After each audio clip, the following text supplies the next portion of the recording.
Let me show you a fascinating interview with Bibi Netanyahu when he was 28 years ago. This is in the year 1978. The way we know the 4 points we're going to watch are absolutely true is because they still prevail today. That's what truth is. Here, let's watch this together. Let me quote you what the PLO Information Office said in a Dutch paper in 1977, in May 5th. 77? May 5th, 1977, yes. The statement was very simple. Our objective remains the destruction of the Zionist state of Israel. So let's keep in mind that what we're talking about here is not the attempt to build a state, but to destroy one. His first very powerful point, simple, succinct, is that the PLO, the Palestinian Authority, whoever it may be, the Palestinians do not have an interest in building a state.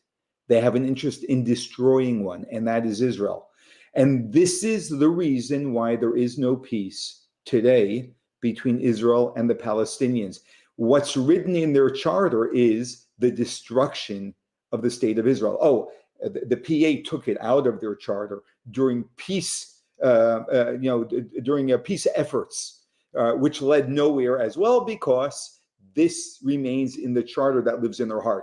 Here's the second point that he makes. Palestinians have a right to a separate state. Now, no one is denying that there are Palestinian Arabs. There's a very distinguished Palestinian Arab sitting right next to me. But the Palestinians themselves, in the Palestinian National Covenant, the very first article, say that the people of Palestine, quote, are part of the Arab nation. Well, let's look at the Arab nation.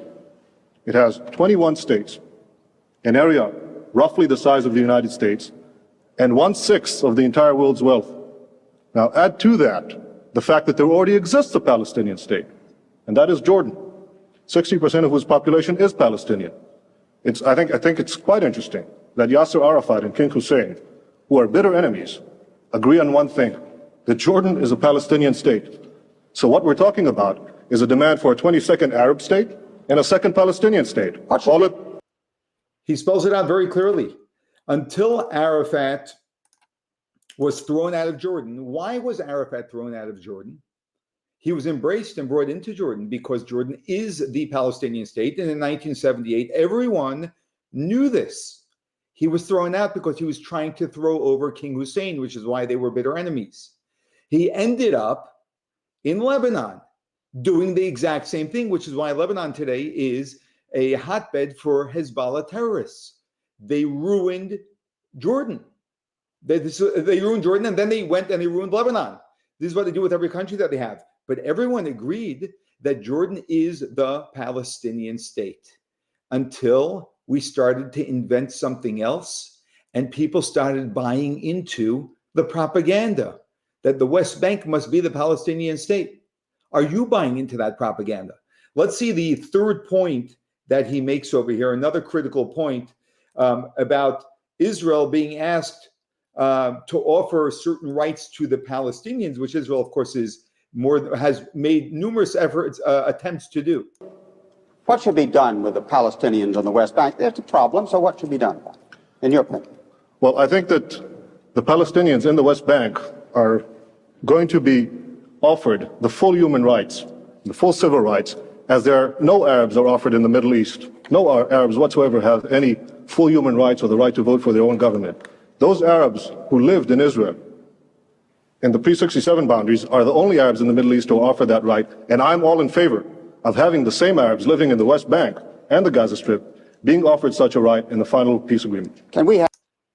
And so there he expresses very simply, Israel actually, since 1978 until today, has made numerous attempts to extend rights to the Palestinians that are not available anywhere in the Middle East, because we believe in people living with human rights, which is not extended anywhere in the Middle East. And they denied it every time. Can you wonder why would they have denied it every time? You should know the answer if you were listening carefully, and that's because they have no genuine desire to build a state. They only have a genuine desire to destroy one. And here is the very last point that he makes. Have peace in the Middle East. Very briefly, please. Yes, I sincerely hope so. Look, I'm 28 years old. I've had to defend my country in 2 wars and in many battles. Nobody wants peace more than Israel. But the stumbling block to the road for peace is this demand for a PLO state, which will mean more war, which will mean more violence in the Middle East. And I sincerely believe, if this demand is abandoned, we can have real and genuine peace. And so there you have it. Why don't we have peace today?